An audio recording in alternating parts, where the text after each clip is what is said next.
Paramashivoham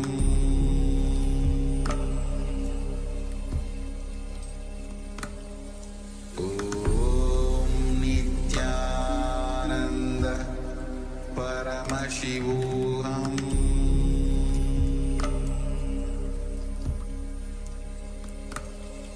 Om Nithyananda Paramashivoham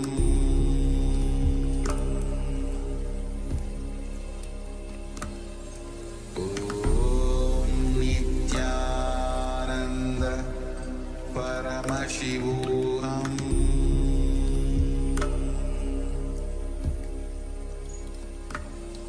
Om Nithyananda Paramashivoham Om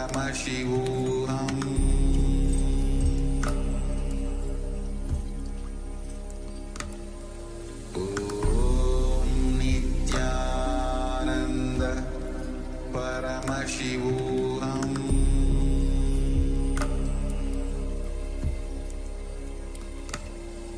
Om Nithyananda Paramashivoham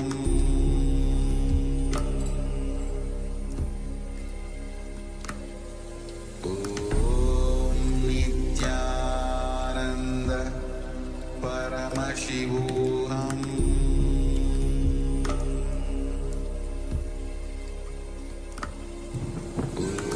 Om Nithyananda Paramashivoham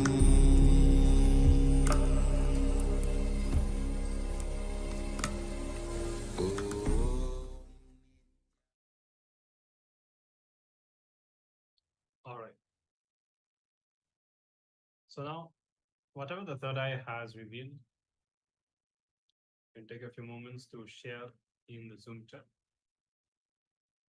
and reflect on the answer or the solution as well. So we'll give a few moments for all of you to share.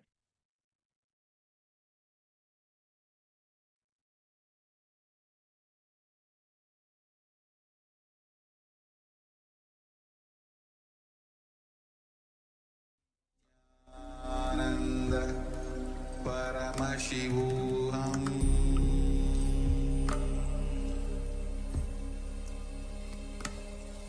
Om Nithyananda Paramashivoham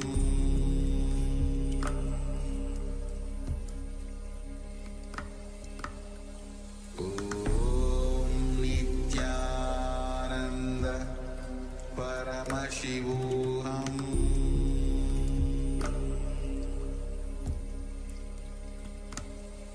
Om Nithyananda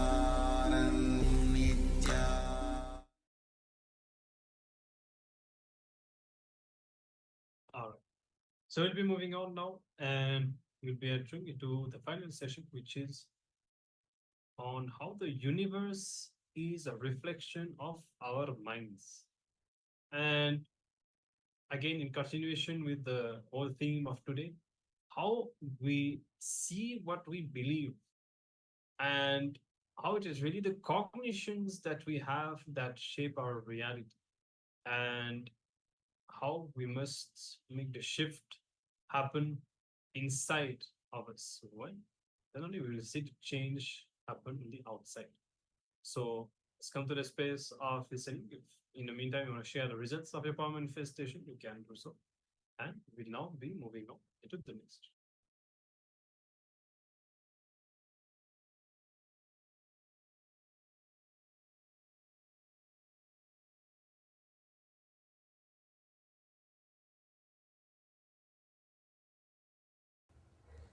Understand, that is the source from which constantly you are fed the idea that you are not complete, you are not full, you are not as you are supposed to be, and you are not total. These ideas are taught to you so that you will be constantly made to run, to create bigger and bigger infrastructures, beautiful definition of Kshetra.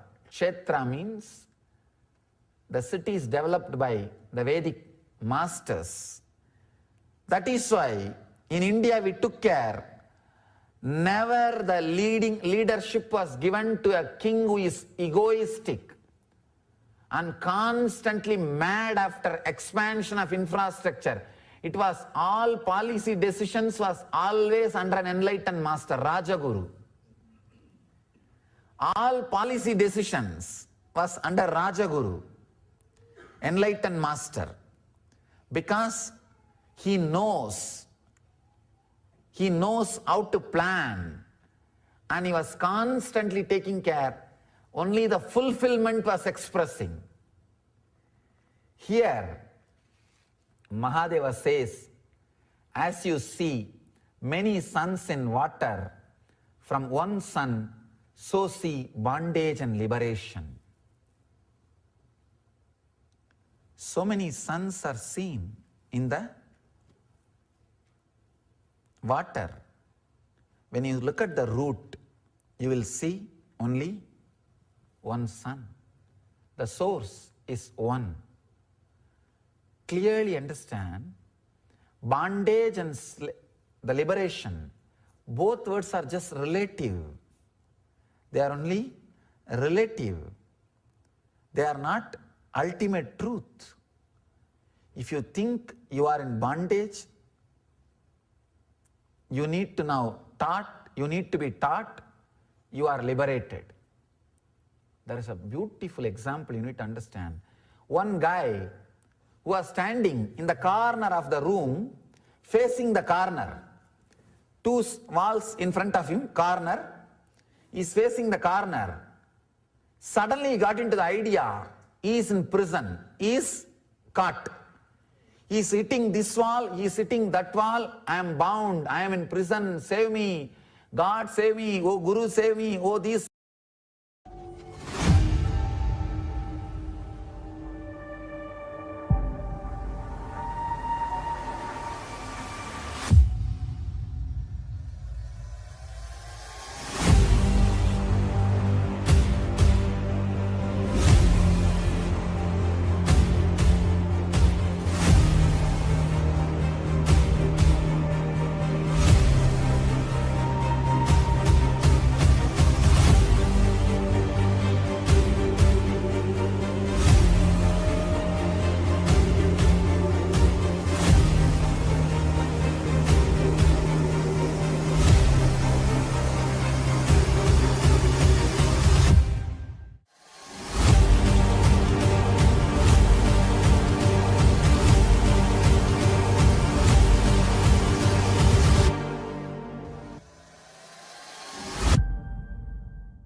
Yes, Nithyanandam, all of you. Nithyanandam.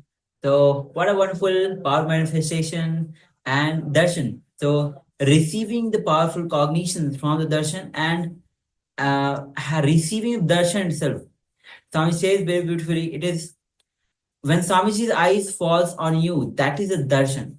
You seeing him is not important, he seeing you is important. That is darshan.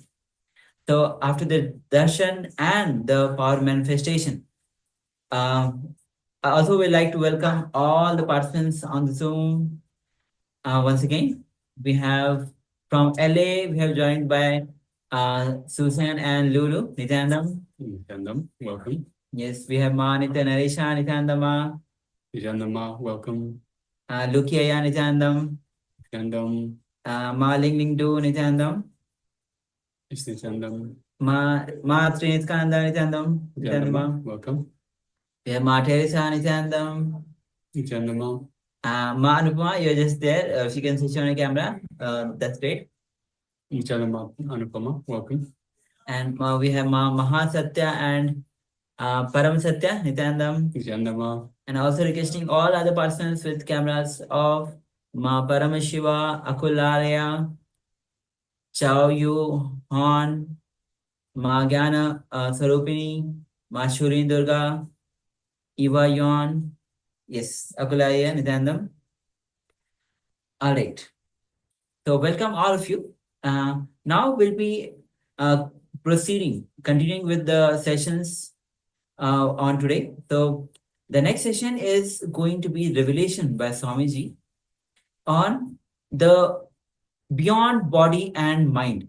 See, understand, everything, all our shaft, all our pain shaft, whether it is of fear, anxiety, agitation, even the angriness or feeling disturbed, are all chains that exist within the realm of body and mind.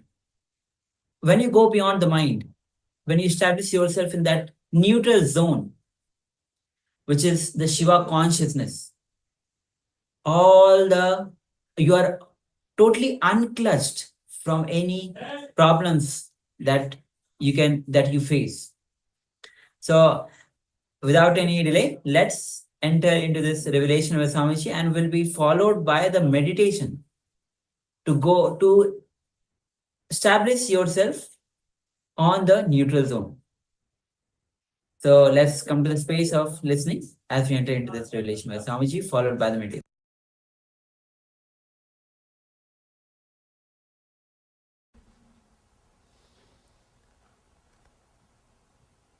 Your breath moves in only a circular way. It is not parallel line as you think. Because it goes in a straight way, you think it's a parallel line. It's not parallel. It takes a turn. Parallel lines never meet.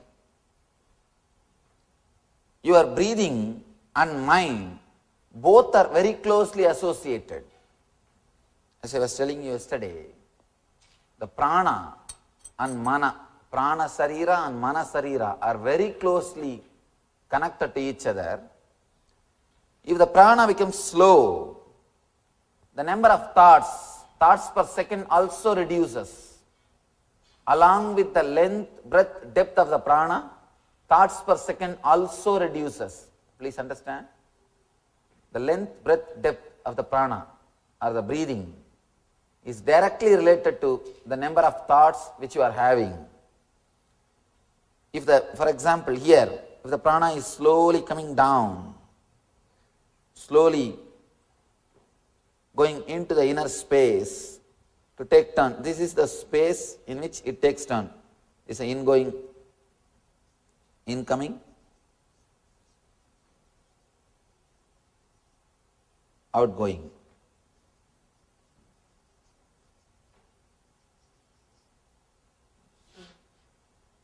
This is the prana. Along with that, mind also slowly slows down.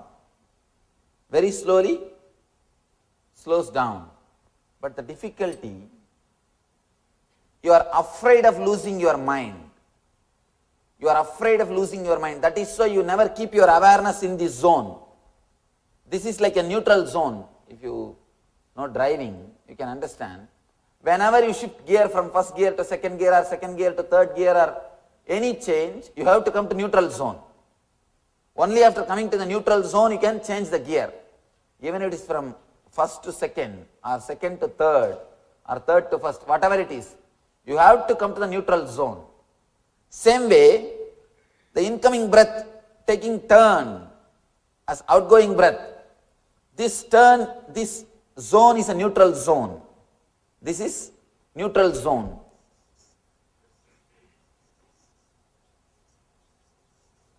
You are afraid of this neutral zone because in this neutral zone you are empty. You don't have any identity. The biggest fear human beings have is fear of losing identity. Fear of losing the identity. I tell you, even fear of losing death is not great fear, like fear of losing identity. Fear of losing death itself is nothing but you don't know how you will be after death. If you are very clear, you will be in some way, you don't have the fear. Here, you are not very clear about how you will be after death, how you will be after you leave the body. It is the identity, the fear of losing identity that is much worse than fear of death. Here, when you pass through this neutral zone, when your breath stops, your mind also stops. You do not want this space. That is why you just jump this space. You never keep your awareness. You are never aware of this space because you do not want to lose your identity. If your mind stops, you will not have identity for a few moments. You will lose your identity and you always think you are only identity. You exist just only on identity. When you feel your identity is lost, you feel you are no more. That's the reason whenever you come to this zone, you just take a jump. You are never aware of this zone. Every moment this zone is happening in you again and again. Whenever your incoming breath takes outgoing as outgoing or outgoing takes as incoming, this is also neutral zone. But you are afraid of these two neutral zones. You just take a jump. You do not want to be aware of this space. Every moment, when the incoming breath takes as outgoing, outgoing takes as incoming, you are afraid of this neutral zone because in neutral zone you don't exist. In neutral zone, your identity is lost. You do not want to be aware of losing your identity. You do not want to lose your identity. You are so obsessed with your identity. You are so caught. You are completely caught with your identity. You do not want to even remain for a moment, even for a kshana. You do not want to be without your identity. Constantly you are protecting your identity. But the big problem is your identity is completely social. It is not existential. It is just comparative reality. It is not existential reality. Whatever you think as your identity, your money, relationship, your age, your sex, whatever you call as your identity, it is just societal and suicidal. Societal and suicidal. It is not the existential reality. It is just comparative reality. But the big thing is, you are afraid of existential reality and trying to protect your comparative reality, but you think you are protecting something which is. It's real fun actually. You are trying to protect which is not against which is. Which is your reality, that neutral space, that gap. Which is not is your comparative reality, your identity.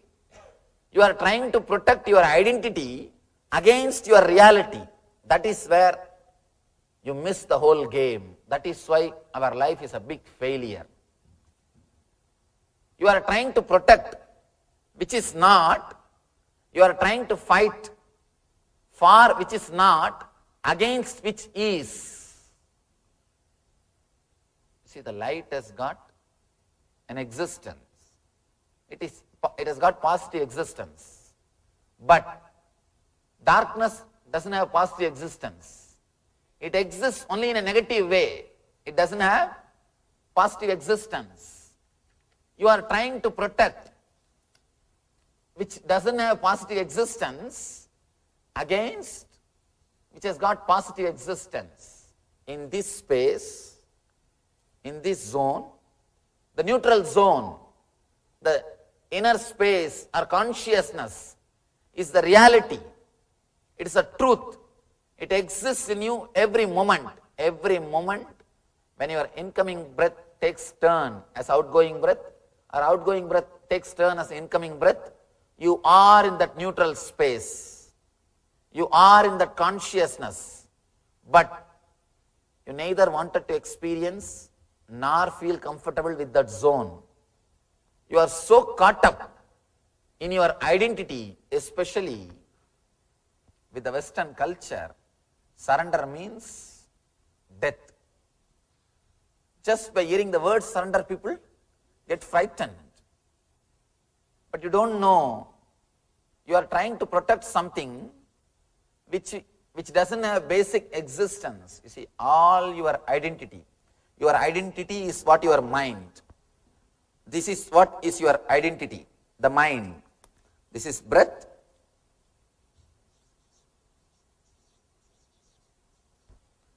This is breath and it's mind. Mind is nothing but your identity. Again here, outgoing breath, mind. This is the zone, neither breath is happening nor the mind is working. This is the zone where both stop. When your breathing stops, when your mind stops, you experience the zone of consciousness. This is what I call neutral zone. The difficulty is, if your mind doesn't feel comfortable, if your identity doesn't feel comfortable, then naturally you just jump this zone. You do not want this zone in your life. Constantly you are trying to avoid God. Constantly you are trying to escape from God. Constantly you are trying to escape from consciousness. Every moment when your breath takes turn, He is knocking your door. All you need to do is you just open the door. You don't have to knock. He is already knocking. The main thing, you need to feel comfortable with that neutral zone. The more you feel comfortable, more you feel protected, more you feel secured with that neutral zone, you will start experiencing the neutral zone again and again. When you start experiencing the neutral zone, you will stay in consciousness.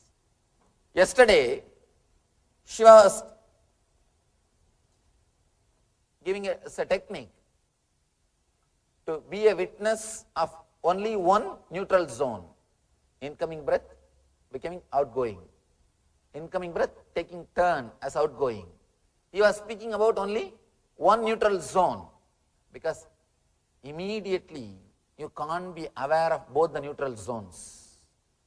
Only one you can start. Yesterday he started with first neutral zone. Now he goes deep. He goes deep. Now he says, be aware of both the neutral zones. Be aware of both the neutral zones. There is a proverb. If cat will think, you can see cats when they drink milk, they will always close their eyes tight, because they think once they close their eyes, the whole world will become dark. Nobody will see that they are drinking milk. You are also doing the same thing. When you chant some mantra, because you don't pay attention to the fear, you think the fear has disappeared. Let you be very clear, fearlessness does not mean non-existence of fear. It means the fear will be there and you will have tremendous energy or courage to live with it. Who can flirt with the fear, the maximum fear, and the energy or the courage to live with it is what? Is the quality of Bhairava. Bhairava means, it is not that he doesn't have fear, he can flirt with fear. He is not affected by fear. One more thing, the very quality of life is fear. People come and ask me, Swamiji, I am always having the fear of unknown, what to do?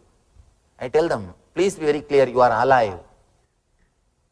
There is a possibility of losing something, that is why you are afraid. If you don't have any possibility, you will never be afraid. You will never be afraid. That is why these barbarians, barbaric societies, they are never afraid. You can see constantly these fellows going out and killing people. War. All wars. You can see people who are barbaric only win in the war. The big problem is people who are sensitive, respectful to the life, they don't feel like fighting.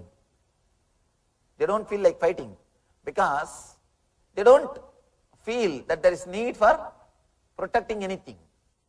But these barbaric people, they go on killing everybody. Let it be very clear, fear is the basic quality of life. You can be fearless if you are in graveyard. If you are already in graveyard, there is no need to be afraid of anything. Nothing to lose. If you have something to lose, you will have fear. Nothing can be done. Nothing can be done. That is the quality of life itself. Here, Shiva says, Bhairavi, O Bhairavi, means, oh, energy you can flirt with, fear, who can have or go beyond. You are neither attached with fear or detached from fear. One more thing, if you are afraid of fears, if you are frightened about fears, again, don't think you are detached from fear. It's one more kind of attachment. All detachment is one more kind of attachment. The negative way of attachment is detachment. If you are afraid of fear, if you are frightened about fear, again, you are in fear. Your consciousness will be moving around the fear. One thing, sometime if you are energetic, if the hormonal pressure in your body is high, you do things without intelligence, without thinking about the result. That is what you call as courage. Let it be very clear, whatever you think as courage is not courage. You do not think about consequences. In hurry, just when you run, you don't know what you are doing and you just do it. And you do not know what you have done or you do not know what you want to do and you just run and finish it off. Small story. 3 friends ran to the railway station. Last moment at 10:21, 10:20 is the train time, 10:21, somehow 2 of them they got into the train. The third one missed. Station master came and petted, tried to console him. Don't worry, at least your friends have made it. Said, no, they came to see me off. They came to see me off. Be very clear, sometime in the hurry, you don't know what you are doing. And that is what you claim as courage. When the hormonal pressure is little more than your intelligence or logic, you do something which you claim as courage. That's all. Otherwise, except a man who has experienced this neutral zone, nobody can talk about courage. The real courage is to let go your identity, which you think as you. To relax from the identity, which you again and again associate as you. Whether your money or your relationship, whatever you think as your power, whatever gives you the power, as on now, the source for inspiration or the source for power is only the matter. Your bank balance, your house, your relationships, your car, or whatever you think as yours.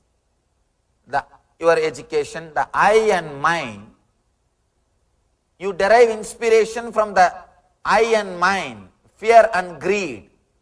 Your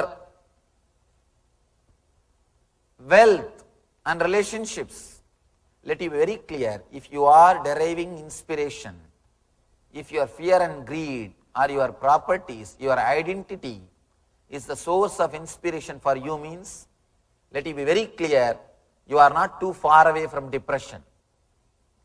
Because how long greed will be alive? How long fear will be alive? The greed will disappear the moment you have that product. Or if you understand that you can't have it. If you understand, if you achieve or understand you can't have, both the time the greed will disappear. Then you don't have any source of inspiration. You don't have anything which makes you run. You don't have anything which brings you to life. Same way with fear. If your identity is based on society, be very clear, you are nothing more than a puppet. Big problem is, at least in puppet show, puppets are handled by one man. In your show, you are handled by thousands of people. Any single man can put you into depression. One word is enough. You are already in depression. If somebody asks, are you mad? You shout and prove you are mad. Somebody asks, are you mad? You shout and prove that, yes, I am.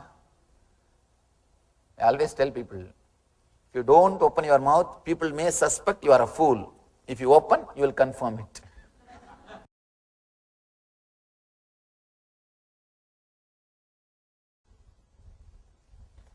I'll repeat the sutra once more. As breath turns from down to up, and again as breath curves from up to down, through both these turns, realize whenever the incoming breath takes a turn, as outgoing breath, it is. And whenever the outgoing breath takes turn, becomes the incoming breath, again you experience the neutral space. Be aware of these two neutral space. You will see, you will be able to feel very clearly the incoming breath awakens energy, the outgoing breath awakens intelligence.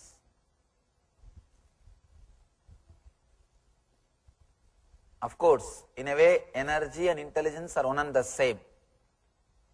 Two sides of the same coin. To give you a little deeper explanation, energy, intelligence, love, bliss, all these things are one and the same. When the consciousness expresses through your head, it's intelligence. When it expresses through your heart, it is love. When it expresses through your being, it is energy. When it is there as it is, without moving, it is bliss. So all four are same phenomena, different names of same space. Now it is time, we will work on the meditation technique. If you have intelligence without energy, it is curse, dangerous. Be very clear, it is curse. A small story. In a party, one guy goes near a lady and asks, please pardon me, but I am not able to resist noticing beautiful diamond in your finger. What is it? She said, oh yes, you must have heard about this Culbertson diamond. It's very popular. But it comes with a curse. He asked, what curse? Oh, that curse name is Mr. Culbertson. So, sometime, if you just get only intelligence or just get only energy, no intelligence, it is a curse. It's not a blessing. Anyhow, now let's enter into the meditation technique. Please be aware, yesterday your conscious are witnessing only one gap, one neutral space. Now you are going to be aware. Now you are going to be witnessing both the neutral spaces. When breath turns from down to up and curves from up to down. I'll guide you step by step. First I'll guide you to be aware of only incoming breath. Next you will be aware of only outgoing breath. Third you will be aware of only one turn. Then fourth you will be aware of both the turns. Let's go step by step so that you will be able to completely touch the neutral space. You will feel completely comfortable with the neutral space. Decide very clearly, for next 10 minutes, I am dropping my identity. I'll feel comfortable without my identity. Be very clear. Your identity is the main reason why you take jump. Whenever you come near that neutral space, you do not relax into the neutral space. You just jump and go to the next step. You do not want the neutral space to last long. You do not want to be aware of that neutral space because you are afraid of losing your identity. It's a beautiful chance. God is knocking at your door. Please relax from your identity and experience the Shiva consciousness. And one more thing, tomorrow I am going to start the discourse at 7:30 itself. Tomorrow is the beautiful technique. Shiva is taking us step by step, deeper and deeper layers. Tomorrow is taking us to a different dimension, totally altogether different dimension. Tomorrow is the third sutra. My main message for this whole trip, be unclutched. Tomorrow I will be speaking on that main theme for this whole spring tour. The main theme is be unclutched. So, tomorrow is the sutra of being unclutched.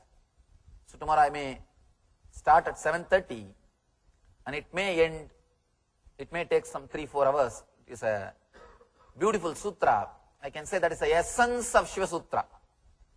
Tomorrow what I am going to speak, tomorrow what the Shiva Sutra, what Shiva is expressing is the essence. Of course, as I was telling, I can't edit a single sutra. In that, if I have to say essence, this message, be unclutched. Tomorrow, Shiva is delivering that message in the third sutra. So, we'll start at 7:30 itself. Yes, please get ready. Sit straight. Please tie your eyes. If you don't have any cloth, at least close your eyes tightly so that this light doesn't disturb your meditation.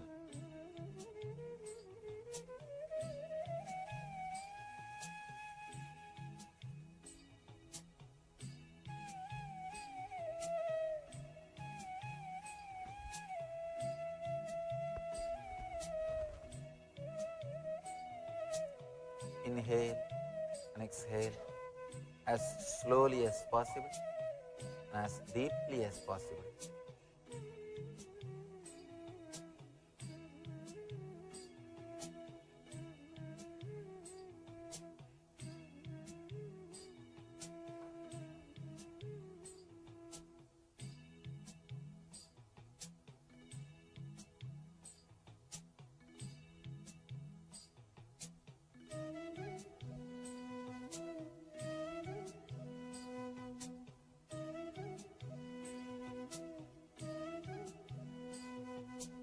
Decide consciously. You are going to relax from your identity.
slowly start witnessing the incoming breath. Witness only the incoming breath. Witness the incoming breath. Feel the incoming breath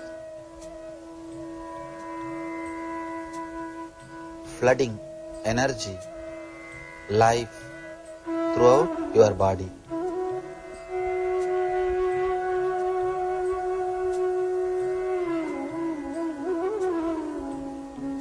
Feel clearly, deeply. Incoming breath is bringing life to your body. It is bringing energy to every cell.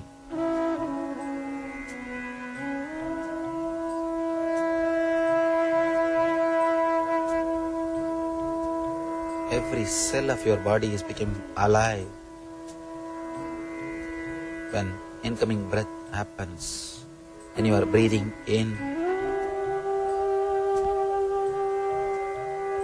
feel every cell of your body becomes alive when you are breathing in. Witness and observe only breathing in.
Start observing, witnessing only outgoing breath. Forget about the incoming breath. Witness, feel, be aware of only outgoing breath.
Start witnessing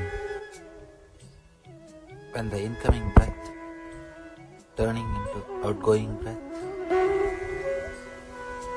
Witness only one neutral space of incoming breath turning into outgoing breath. Forget about everything else. Just be witness. Be aware of incoming breath turning into outgoing breath. Be aware of that one gap, one neutral space. Just be aware of that one neutral space. Witness only that one neutral space.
If you miss the gap, do not worry or feel guilt. Just be aware of the next gap.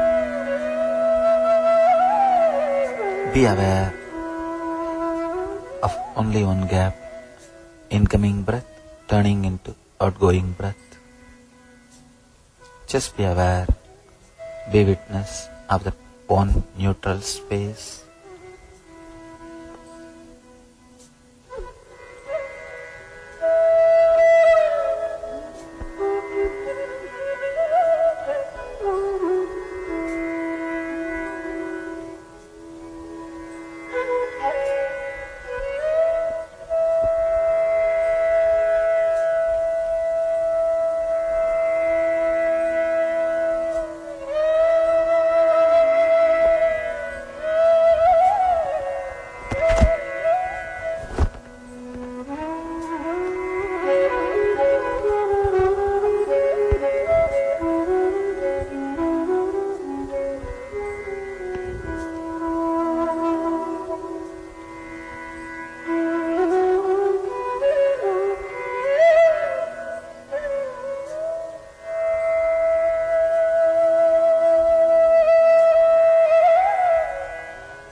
Start witnessing.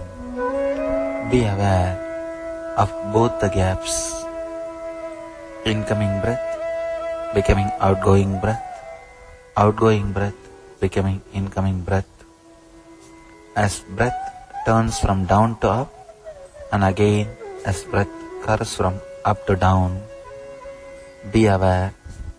Start witnessing both the neutral space, both gaps.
Witness both the neutral spaces.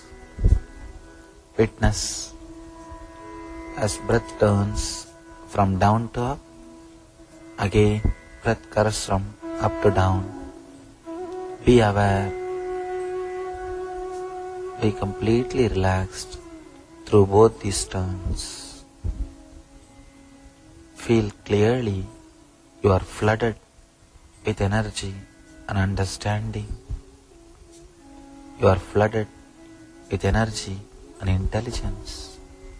You are in bliss, eternal bliss.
Shanti, Shanti, Shanti. Namah Shivaya. Slowly, very slowly, you can open your eyes.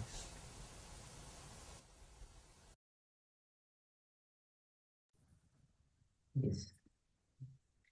Slowly you can relax from this beautiful meditation. Meditation on the neutral zone, where Swami says that every moment the God is knocking on your door.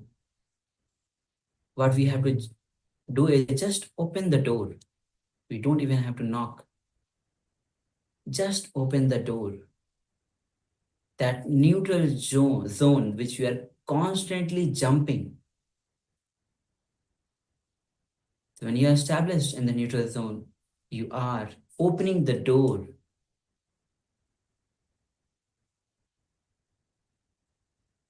So with this, now we'll be entering into the final round of the power manifestation for the day. Yes, so once again, we'll be doing the power of third eye vision. So seeing pictures, images blindfolded. So requesting everyone to please have your eye bands ready and put on your eye bands. So we'll be going one last round of power manifestation for today, which is the power of blindfold, seeing images blindfolded. So yes, requesting everyone to please switch on your cameras. If you haven't already done so, we have Akul Lal Aya, we have Mahasantya and Paramasantya. We have Paramashiva, we have Manyana Swarupini, we have Ma Shulini Durga, and Xiao Yu Huang, requesting everyone to please switch on your cameras. And let us get ready for this final round of power manifestation for today.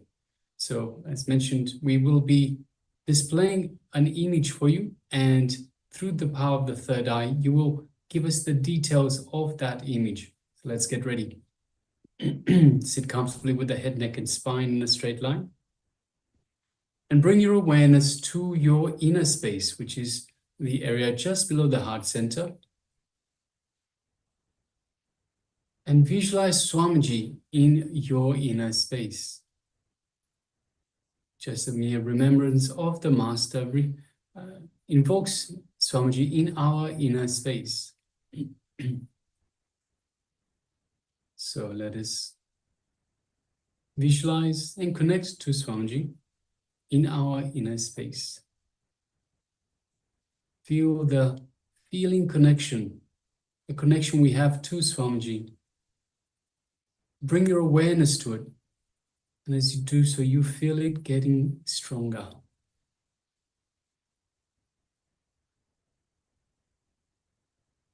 Just take a moment and feel that space of oneness with Swamiji in your inner space.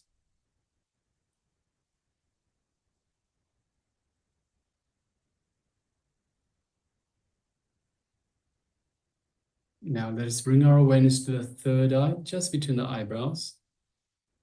And let us visualize Swamiji in front of us, and through our third eye, just lightly gaze into Swamiji's third eye. As we do so, we feel an energetic connection from Swamiji's third eye into our third eye. Just take a moment and feel all of that. And as you do so, you feel a light build-up of energy in your third eye. And you know Swamiji is awakening and energizing your third eye, preparing it for this round of power manifestation. Now let us start chanting the Mahavakya. Om Nithyananda Paramashivoham. Om Nithyananda Paramashivoham. Om Nithyananda Paramashivoham. Yes, and from this space of oneness with Swamiji, let us start manifesting this power of third eye vision, seeing images blindfolded. The image is being displayed for you. Now, let us begin. Om Nithyananda Paramashivoham.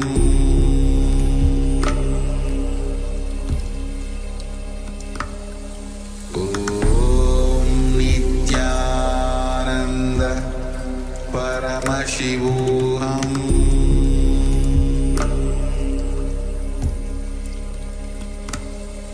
Om Nithyananda Paramashivoham.